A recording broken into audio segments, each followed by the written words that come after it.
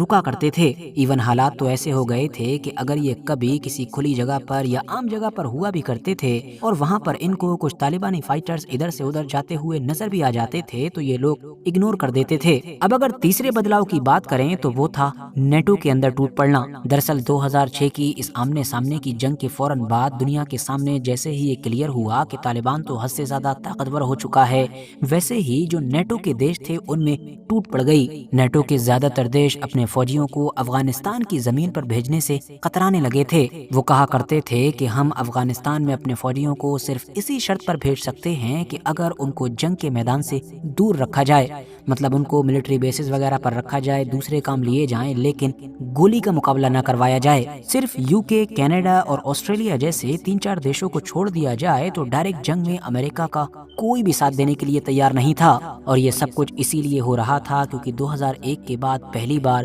دنیا کو افغانستان کی زمینی حقیقت کا پتہ چل چکا تھا۔ اسی لیے یہاں پر اس چوتھے بدلاؤ کا ذکر کرنا بھی ضروری ہے کہ جو 2006 کی اس جنگ کی وجہ سے آیا تھا، اور وہ بدلاؤ یہ تھا کہ امریکہ کو پہلی بار یہ ریئلائز ہوا کہ شاید اس کو طالبان کے ساتھ ٹیبل پر بیٹھنا چاہیے، مطلب طالبان کے ساتھ اب بات چیت کرنا چاہیے۔ اور امریکہ کو اس بات کا احساس اسی لیے ہوا تھا کیونکہ اب ایکسپرٹس کھل کر یہ کہنے لگے تھے کہ 2006 کی جنگ سے تو یہ سمجھ میں آتا ہے کہ امریکہ جیسے ہی افغانستان سے نکلنے کا ارادہ کرے گا، طالبان دوبارہ سے افغانستان کو کنٹرول میں لے لے گا۔ 2006 کا سال جب ہماری اس دنیا سے رخصت ہو رہا تھا تو افغانستان کی راجنیتی کو بھی پوری طریقے سے بدل کر رخصت ہو رہا تھا، کیونکہ یہی تو وہ سال تھا کہ جس میں طالبان پوری دنیا کو یہ کلیئر میسج دینے میں کامیاب ہو چکا تھا کہ طالبان از کمنگ بیک، مطلب طالبان واپس آ رہا ہے۔ 2001 میں امریکی حملے کے بعد افغانستان سے مانو پوری طریقے سے ختم ہو چکے طالبان نے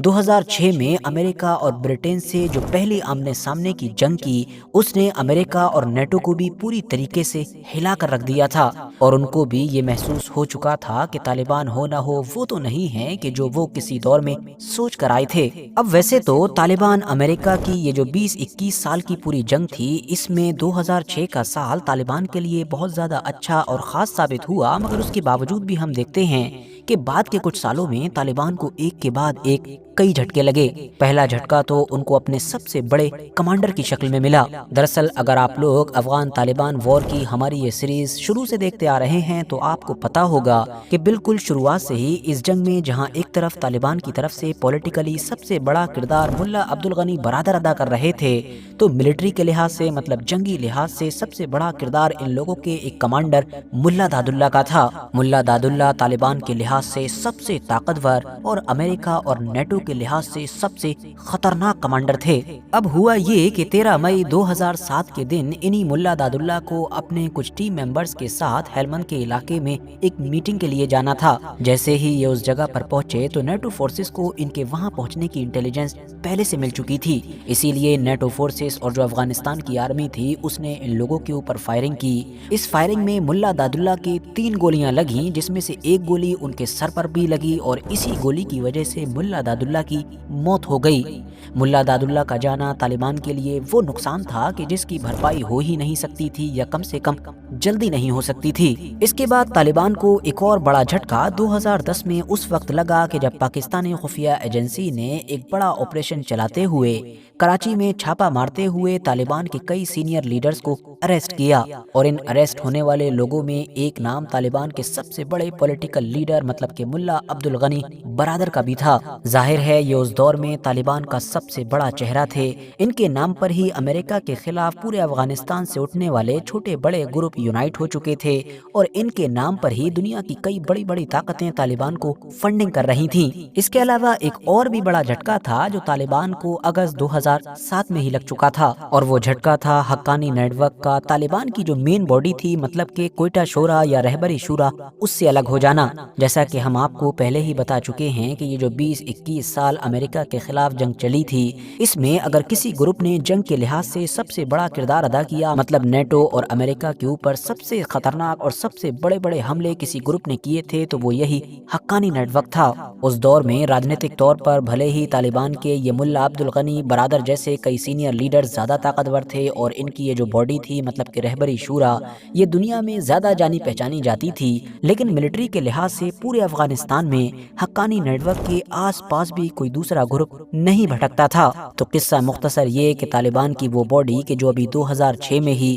پہلی آمنے سامنے کی جنگ میں اپنا لوہا منوا چکی تھی، اپنی طاقت دنیا کو دکھا چکی تھی، وہ اب ایک کے بعد ایک لگنے والے ان تمام جھٹکوں کی وجہ سے کافی کمزور ہوتی جا رہی تھی۔ حالانکہ ایک طرف جب یہ سب کچھ ہو رہا تھا تو دوسری طرف امریکہ کے خلاف ان کی جنگ نہیں رک رہی تھی، بلکہ جنگی معاملات میں تو ہر گزرتے وقت کے ساتھ یہ تمام چھوٹے بڑے گروپ بڑھت ہی بناتے جا رہے تھے۔ ساتھیوں، اس پوری جنگ میں طالبان کے لیے ایک بڑا ٹرننگ پوائنٹ 2012، 13 اور 14 کے دور میں بھی آیا تھا، بلکہ ہم یہ کہہ سکتے ہیں کہ یہ طالبان کے لیے اب تک کا سب سے بڑا جھٹکا تھا، اور یہ سب سے بڑا جھٹکا کچھ اور نہیں بلکہ طالبان کے فاؤنڈر، یا آپ یہ کہہ سکتے ہیں کہ طالبان کے آل ٹائم سب سے بڑے لیڈر، مطلب کہ ملا عمر کا اس دنیا سے چلے جانا تھا۔ ورتھ نوٹسنگ بات یہ بھی ہے کہ طالبان کو بنانے والے اس لیڈر ملا عمر کی موت کو آج بھی ان چند رازوں میں سے ایک مانا جاتا ہے کہ جو پوری طریقے سے دنیا کے سامنے کھل نہیں سکا ہے۔ مطلب ملا عمر کی موت کب ہوئی تھی، کہاں پر ہوئی تھی، کیسے ہوئی تھی، یہ سارے سوال آج بھی انسلجھی پہلیوں کی طرح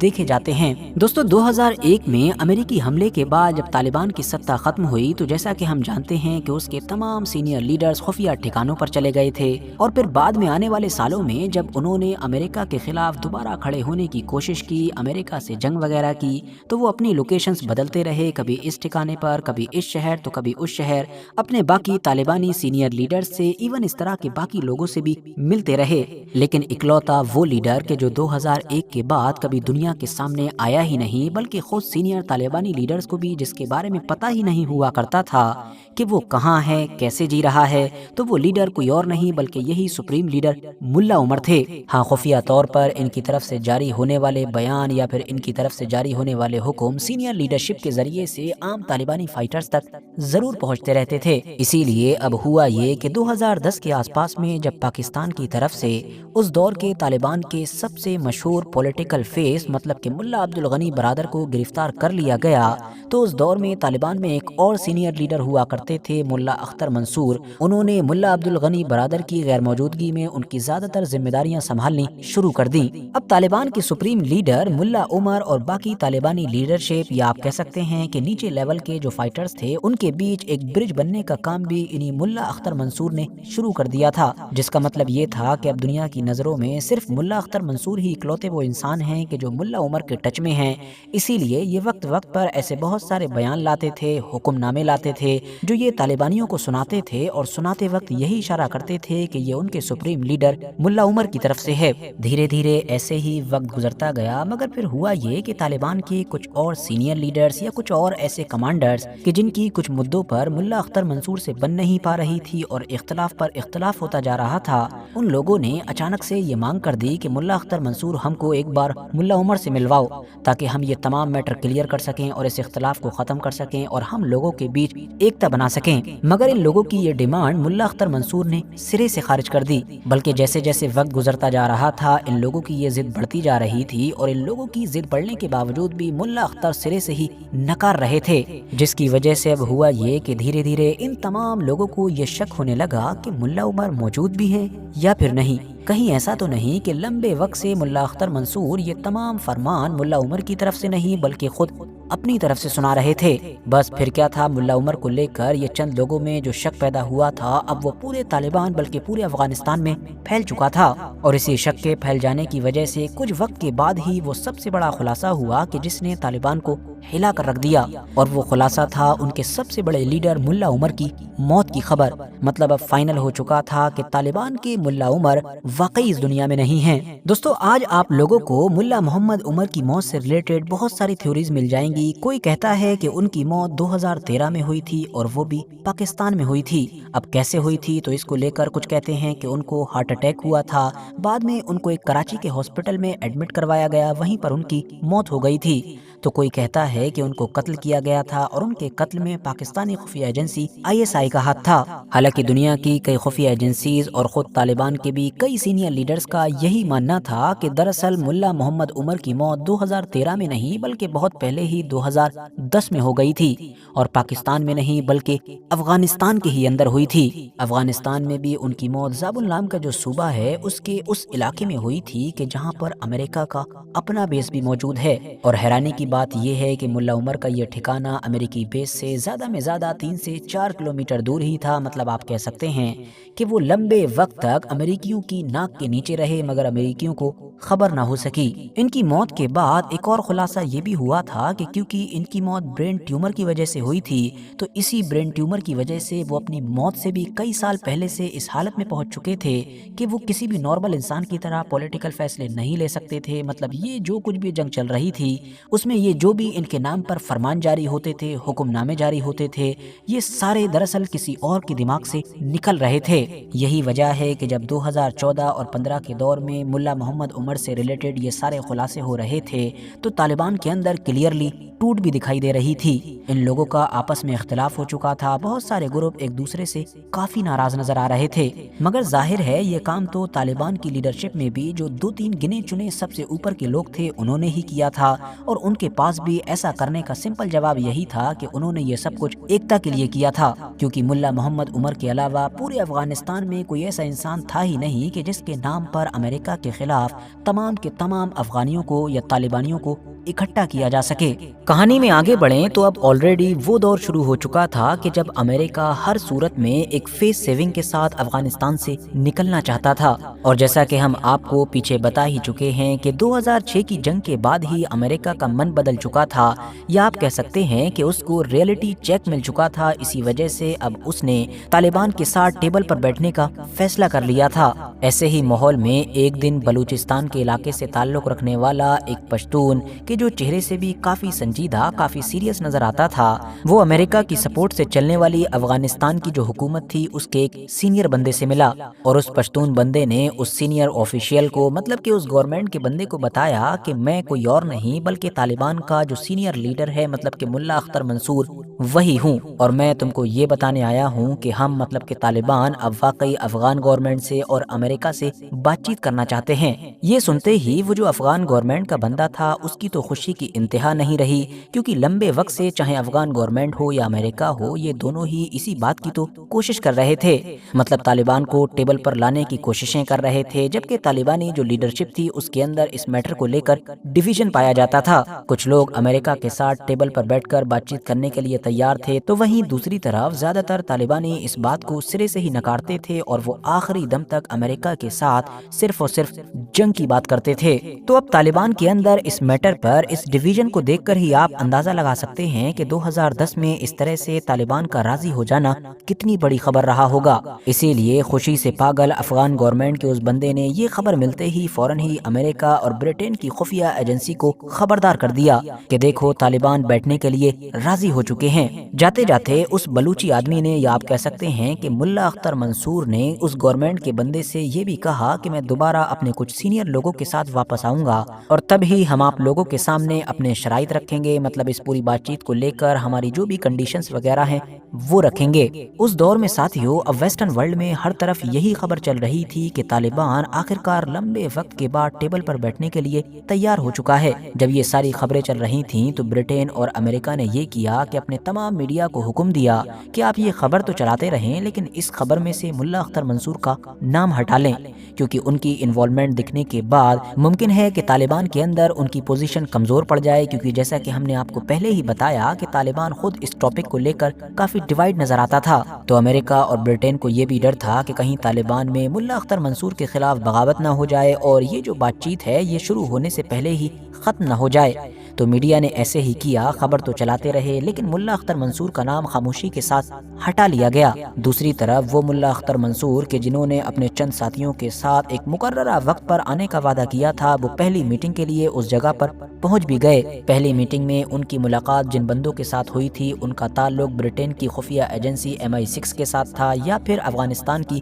حکومت کے ساتھ تھا۔ یہ میٹنگ کافی فروٹفل ثابت ہوئی اور اسی ملاقات میں ہی یہ بھی طے کر لیا گیا کہ اگلی بار ان ملا اختر منصور کی ملاقات ڈائریکٹ افغانستان کی حکومت کے جو راشٹرپتی تھے، مطلب کہ حامد کرزئی، ان کے ساتھ کروائی جائے گی۔ کب اور کہاں پر ہوگی یہ بھی طے کر لیا گیا تھا، اور جاتے جاتے ان ملا اختر منصور کو برٹین کی خفیہ ایجنسی کی طرف سے اور افغانستانی حکومت کے بندوں کی طرف سے ہزاروں ڈالرز بھی دیے گئے۔ ہزاروں ڈالرز لے کر یہ ملا اختر منصور وہاں سے چلتے بنے اور جو مقررہ وقت تھا اس پر دوبارہ میٹنگ کے لیے پہنچ بھی گئے۔ دوبارہ جب میٹنگ ہوئی تو برٹین کی خفیہ ایجنسی کے بندوں نے ان کو باقاعدہ اپنے ایک فائٹر جیٹ کے اندر بیٹھایا اور پورے پروٹوکول کے ساتھ افغانستان کے پریزیڈنٹ کا جو پیلس تھا وہاں لے کر پہنچے۔ وہاں پر اس دوسری میٹنگ میں ان کی ملاقات جن لوگوں کے ساتھ ہوئی تھی وہ کچھ تو افغان حکومت کے سینئر لوگ تھے، ایسے سینئر لوگ کہ جو افغانستان کے راشٹرپتی کے بالکل آس پاس رہتے تھے، یا پھر امریکہ کی خفیہ ایجنسی کے بندے تھے۔ اس ملاقات میں ان ملا اختر منصور کی طرف سے طالبان کی سب سے شروعاتی 3 شرطیں بھی رکھی گئیں، جس میں سے پہلی شرط یہ تھی کہ طالبان چاہتا ہے کہ ان کے جتنے بھی کمانڈرز باہر ہیں ان کو امن کے ساتھ افغانستان میں واپسی کرنے کا موقع دیا جائے، واپس آنے دیا جائے۔ دوسری شرط یہ ہے کہ ہمارے یہ جو چھوٹے بڑے محاذ ہیں ان کے جو جنگجو ہیں ان کو سرکاری نوکریاں دی جائیں، اور تیسری شرط یہ ہے کہ ہمارے جتنے بھی بندوں کو قیدی بنا کر رکھا گیا ہے ان سب کو آزاد کر دیا جائے۔ یہ تینوں شرطیں جیسے ہی امریکہ اور افغان حکومت کے لوگوں نے سنی تو وہ تو حیران رہ گئے۔ اس کی وجہ یہ تھی کہ یہ کچھ زیادہ ہی معمولی شرطیں تھیں اور ایسی شرطیں امریکہ یا پھر افغان حکومت کے بندے بالکل بھی ایکسپیکٹ نہیں کر رہے تھے، تو اسی لیے انہوں نے تو فوراً ہی سر ہلا دیا، مطلب خوشی خوشی ان تینوں شرائط پر حامی بھر دی۔ مگر ساتھ ہی بڑی ہی خاموشی کے ساتھ اس میٹنگ کے دوران ہی ان ملا اختر منصور کے کچھ پکچرز بھی کلک کر لیے۔ میٹنگ کے بعد اب انہی تصویروں کو افغان حکومت کی جیل میں بند جو طالبانی قیدی تھے ان کو دکھایا گیا اور ان سے پوچھا گیا کیا یہی وہ ملا اختر منصور ہیں کہ جو ملا عبدالغنی برادر کے بعد طالبان میں سب سے سینئر سمجھے جاتے ہیں اور ان کی غیر موجودگی میں پولیٹیکلی طالبان کو لیڈ کر رہے ہیں؟ تو یہ پوچھنے پر اب وہاں پر جو طالبانی قیدی بند تھے ان میں سے کچھ نے تو فوراً حامی بھر دی کہ ہاں یہی ملا اختر منصور ہیں، جبکہ زیادہ تر ایسے تھے کہ جنہوں نے کہا کہ ہم تو کبھی ملا اختر منصور سے ملے ہی نہیں ہیں، تو بھلا ہم کیسے بتا سکتے ہیں کہ یہ وہی ہیں یا پھر نہیں۔ مگر ساتھیوں بھلے ہی کم تعداد میں لیکن کچھ قیدی یہ کہہ چکے تھے کہ ہاں یہی ملا اختر منصور ہیں، تو اسی لیے اب امریکہ نے بنا وقت گوائے آگے بڑھنا ہی صحیح سمجھا۔ اور تو اور امریکہ کے مشہور کمانڈر میکرسٹل نے تو اس چیز کا کریڈٹ لینا بھی شروع کر دیا، مطلب ہر جگہ جو میڈیا میں خبریں چل رہی تھیں اس میں اب وہ یہ سندیش دینے لگے کہ ان کے خطرناک حملوں کی وجہ سے ہی طالبان ٹیبل پر آنے کے لیے راضی ہوا ہے۔ تو کل ملا کر اب ہو یہ رہا تھا کہ سب کچھ سیٹ تھا اور تیسری میٹنگ مطلب تیسری ملاقات کے لیے بھی ٹیبل کو سجایا جا چکا تھا۔ تیسری ملاقات کے لیے ملا اختر منصور کو بلایا گیا اور اس میٹنگ میں طالبان کی جو پچھلی 3 شرطیں تھیں ان کے مقابلے میں امریکہ اور افغان حکومت کی طرف سے اپنی شرطیں رکھی گئیں۔ میٹنگ یہ بھی پوری طریقے سے فروٹفل ثابت ہوئی اور آخر میں جاتے جاتے ایک بار پھر سے ان ملا اختر منصور کو ہزاروں ڈالر سے بھرا ہوا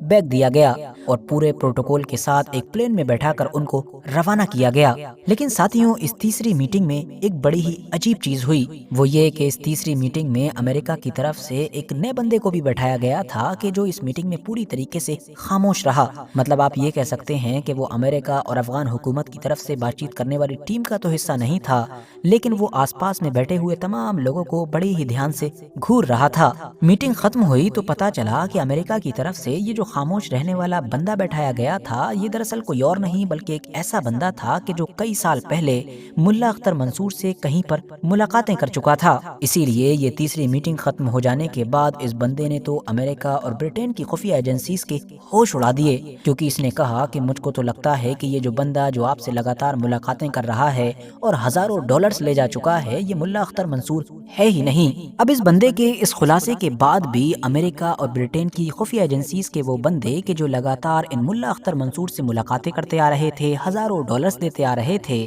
وہ چاہتے یا نہ چاہتے ہوئے بھی اسی ضد پر اڑے ہوئے تھے کہ نہیں تم غلط ہو سکتے ہو، لیکن یہ انسان کوئی اور نہیں بلکہ صرف اور صرف ملا اختر منصور ہے۔ مگر اندر سے شاید یہ بھی جان چکے تھے کہ ان کے ساتھ کھیل ہو چکا ہے۔ کچھ ہفتے گزر جانے کے بعد جب ملا اختر منصور ہونے کا دعویٰ کرنے والے اس انسان نے ان لوگوں سے کوئی بھی کانٹیکٹ نہیں کیا، اور ساتھ ہی ساتھ امریکہ اور افغان حکومت کے بندوں نے جب طالبان کے اندر کے سورسز سے یہ کلیئر کرنے کی کوشش کی، تو پتہ چلا کہ ملا اختر منصور کا تو اس میٹر سے کوئی لینا دینا ہی نہیں ہے۔ میٹنگ کب کب ہوئی، ہزاروں ڈالرز کسے دیے گئے، اور کن کن پارٹیز کی طرف سے کیا کیا شرطیں رکھی گئیں، ان تمام چیزوں کی ملا اختر منصور کو تو کوئی خبر ہی نہیں ہے۔ بس پھر کیا تھا، پورے ویسٹرن ورلڈ کے میڈیا میں ہر طرف یہی چرچائیں ہونے لگیں کہ دنیا کی سب سے طاقتور اور سب سے خطرناک خفیہ ایجنسیز کو افغانستان کا ایک عام سا بندہ ہزاروں ڈالرز کا چونا لگا کر چلا گیا۔ اور اس سے بھی زیادہ شرم کی بات تو یہ تھی کہ بعد میں خلاصہ ہوا کہ جس بندے نے ہزاروں ڈالرز کا چونا لگایا تھا اور اس طرح سے ملاقاتیں کی تھیں، وہ کوئی بہت امیر، بہت قابل یا بہت اثردار بندہ نہیں تھا، بلکہ وہ تو ایک بہت ہی عام بلوچی دکاندار تھا۔ اسی لیے اس دور میں امریکن اور برٹش میڈیا نے اپنے جنرلز کا، اس کے علاوہ اپنی خفیہ ایجنسی کے جو بندے تھے ان کا خوب مذاق اڑایا کہ کس طرح سے ایک عام دکاندار بندہ ان کو ہزاروں ڈالرز کا چونا لگا کر چلا گیا۔ دوسری طرف اب طالبان کو بھی یہ چیز بڑی ہی اچھی طرح سے سمجھ آ چکی تھی کہ اتنے سال گزر جانے کے باوجود بھی امریکہ اور برٹین کو ان کے لیڈرز کے بارے میں یا ان کی تمام چیزوں کے بارے میں ذرہ برابر بھی خبر نہیں ہے۔ فی الحال جو ہونا تھا وہ تو ہو گیا تھا، لیکن پھر اسی دور میں امریکہ کا کانٹیکٹ طالبان کے ایک سینئر انسان طیب آغا کے ساتھ ہوا۔ یہ طیب آغا کوئی عام انسان نہیں تھے، بلکہ طالبان کا جو پہلا رول تھا اس میں ان کے سپریم لیڈر ملا محمد عمر کے چیف آف اسٹاف ہوا کرتے تھے۔ ان کے ہمراز تھے، ہمیشہ ان کے آس پاس رہنے والے انسان تھے۔ رپورٹس بتاتی ہیں کہ سعودی عربیہ، جرمنی اور قطر جیسے دیشوں کی خفیہ ایجنسیز نے دراصل امریکہ کا ان کے ساتھ کانٹیکٹ کروایا تھا۔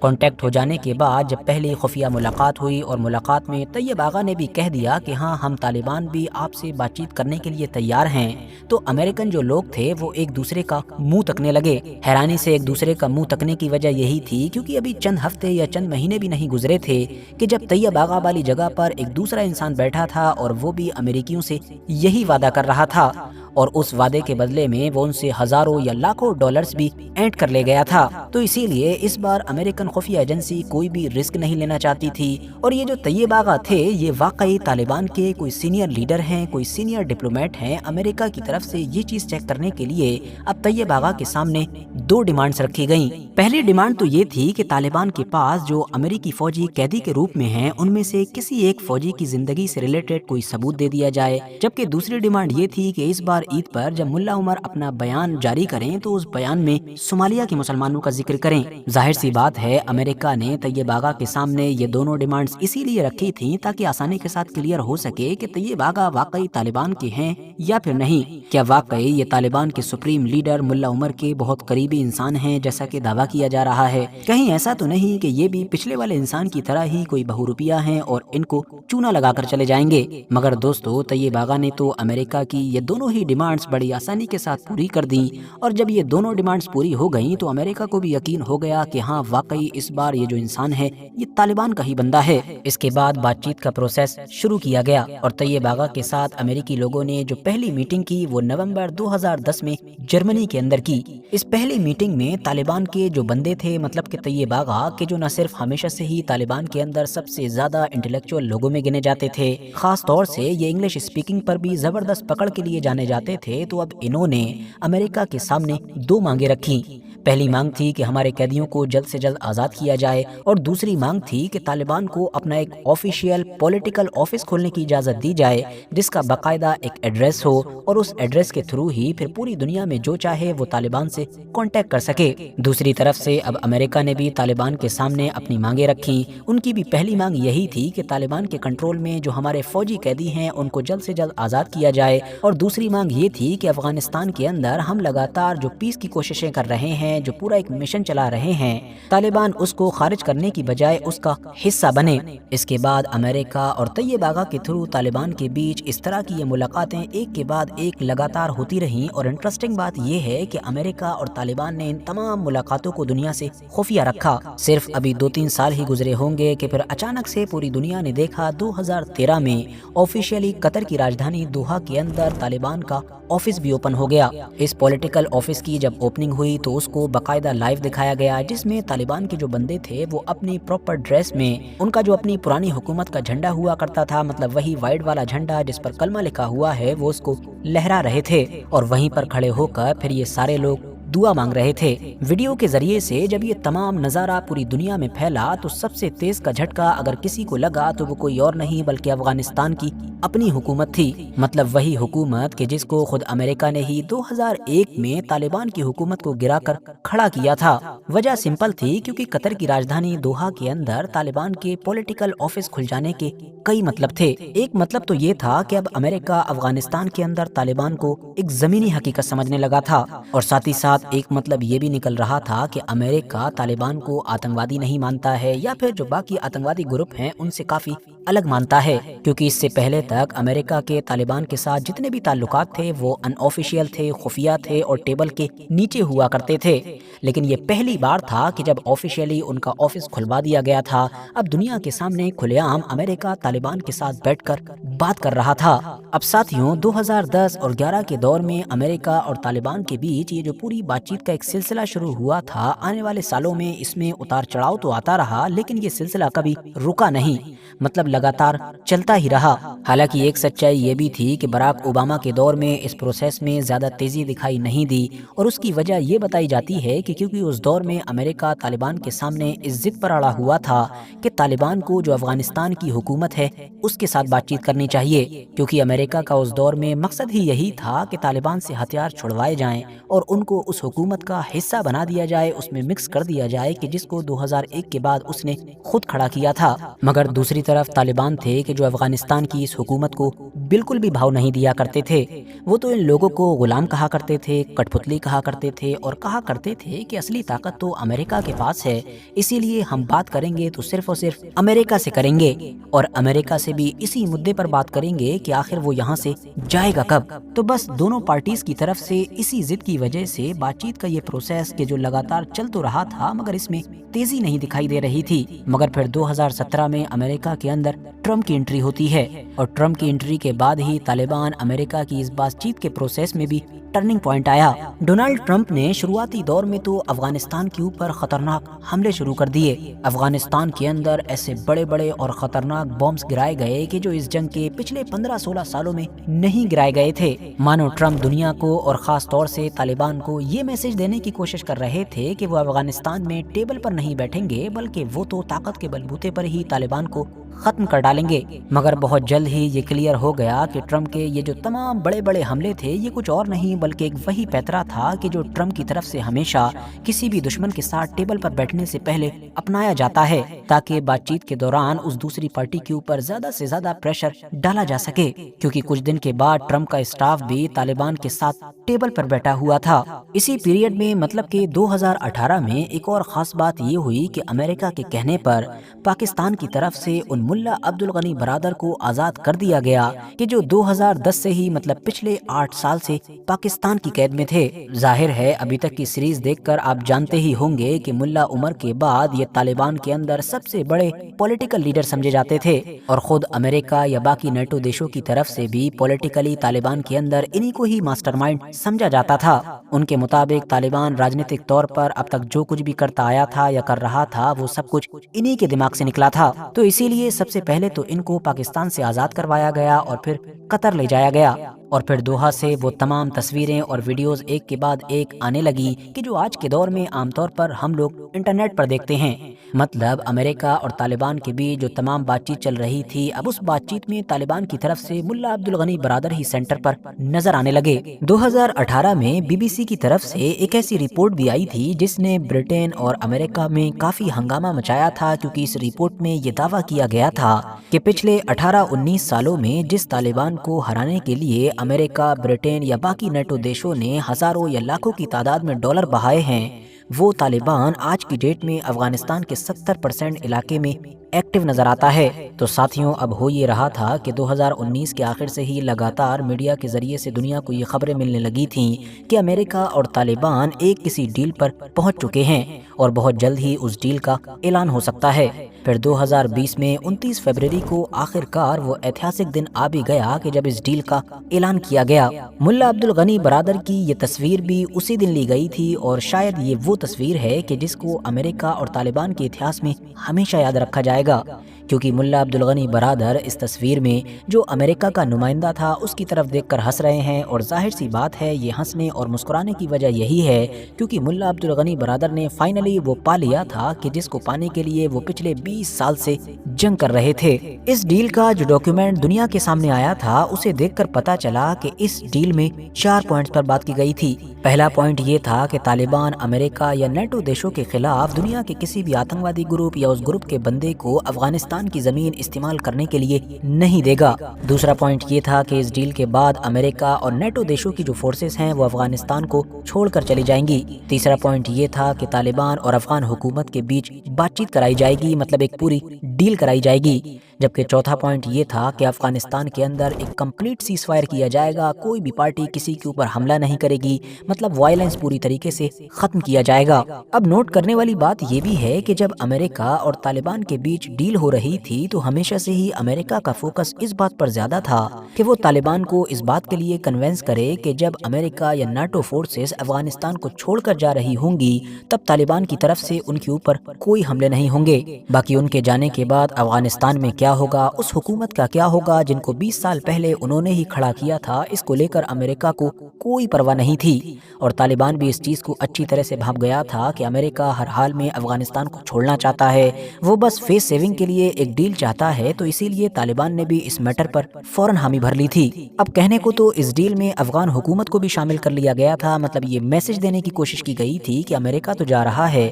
لیکن طالبان اور افغان حکومت کے بیچ بات چیت ہوگی اور اس بات چیت کے ذریعے سے ان میں پاور شیئرنگ کا فارمولہ تیار کیا جائے گا، مطلب یہ دونوں مل جل کر حکومت چلائیں گے۔ مگر ظاہر ہے طالبان کا ارادہ تو کچھ اور ہی تھا اور امریکہ بھی بڑی اچھی طرح سے جانتا تھا کہ آگے کیا ہونے والا ہے۔ تو اب سینیریو کچھ اس طرح سے تھا کہ اس ڈیل کے مطابق امریکہ کو اگلے 14 مہینے میں مطلب کہ مئی 2021 تک افغانستان کو چھوڑ کر جانا تھا، اور اس ڈیل کے اندر یہی پوائنٹ کہ جس میں کہا گیا تھا کہ امریکہ اور نیٹو فورسز افغانستان کو فوراً چھوڑ کر چلی جائیں گی، وہ پوائنٹ تھا کہ جس نے طالبان کو جوش سے بھر دیا تھا۔ مطلب یہ پوائنٹ افغانستان کے اندر اب طالبان کی کھلی جیت کا اعلان تھا۔ یہی وجہ ہے کہ اس کے بعد سے طالبان کے تیور بھی پوری طریقے سے بدلے ہوئے نظر آنے لگے تھے۔ ستمبر 2020 میں طالبان اور افغان حکومت کے بیچ قطر کے اندر آخرکار وہ بات چیت شروع کروائی بھی گئی کہ جس کے بارے میں بات کی جا رہی تھی، لیکن جیسا کہ ہم نے آپ کو پہلے ہی بتایا کہ طالبان کے تو ارادے ہی کچھ اور تھے،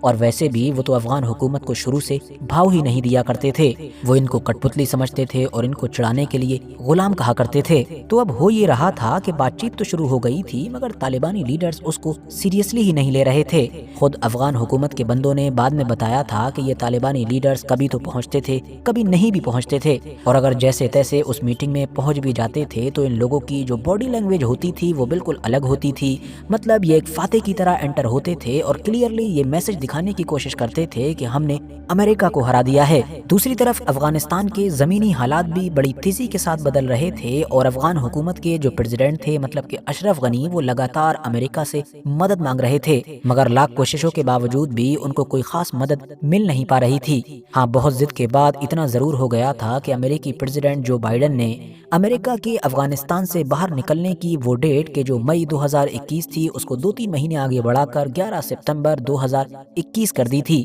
مگر اشرف غنی یا کہیے کہ افغان حکومت کی بدقسمتی دیکھیے کہ امریکہ کو اب افغانستان سے بھاگنے کی اتنی جلدی تھی کہ وہ جو ڈیٹ بدل کر 11 ستمبر کی گئی تھی اس کو ایک بار پھر سے گھٹا کر 31 اگست کر دیا گیا۔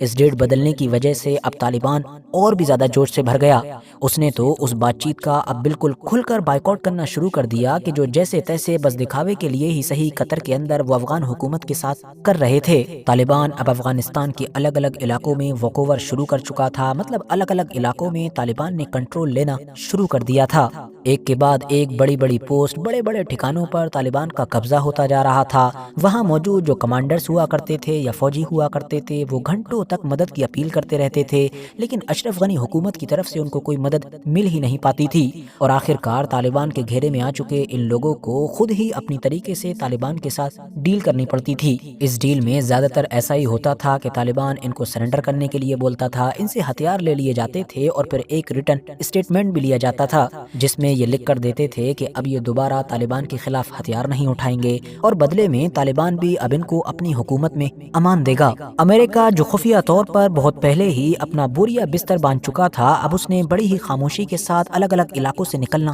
شروع کر دیا تھا۔ اس نے افغانستان کے سب سے بڑے ملٹری بیس مطلب کہ بگرام ایئر بیس کو بھی اتنی خفیہ طریقے سے اور رات کے اندھیرے میں چھوڑا تھا کہ اس کمانڈر یا ان فوجیوں تک کو خبر نہیں تھی کہ جن کو بعد میں اس ایئر بیس کو کنٹرول کرنا تھا۔ آخری دور میں اشرف غنی نے پڑوسی طاقتوں مطلب کہ ایران یا پاکستان سے بھی مدد لینے کی کوششیں کی، یا آپ یہ کہہ سکتے ہیں کہ ان کے دماغ میں صرف خیال آیا، مگر وہ ایسا کر نہیں سکے کیونکہ جتنے بھی بارڈر کے علاقے تھے ان پر طالبان پہلے ہی کنٹرول لے چکا تھا۔ اب تو غزنی جیسے کئی صوبے بھی اسی کے کنٹرول میں تھے، اور تو اور اب وہ کابل کے آس پاس کے علاقوں میں بھی ڈیرا ڈال چکا تھا، مطلب آپ کہہ سکتے ہیں کہ کابل کو گھیر چکا تھا۔ جب ایسے حالات بنے تو امریکہ نے فوراً کابل کی طرف اپنے لگ بھگ 3000 کے قریب فوجیوں کو بھیجا، جن کی ذمہ داری صرف اور صرف کابل ایئرپورٹ کی حفاظت کرنا تھی، تاکہ پوری ذمہ داری اور حفاظت کے ساتھ کابل کے اندر جو ضروری لوگ ہیں ان کو وہاں سے نکالا جا سکے۔ مگر دنیا کو سب سے زیادہ حیرانی اس وقت ہوئی کہ جب پتہ یہ چلا کہ امریکہ کے ان ضروری لوگوں کی لسٹ میں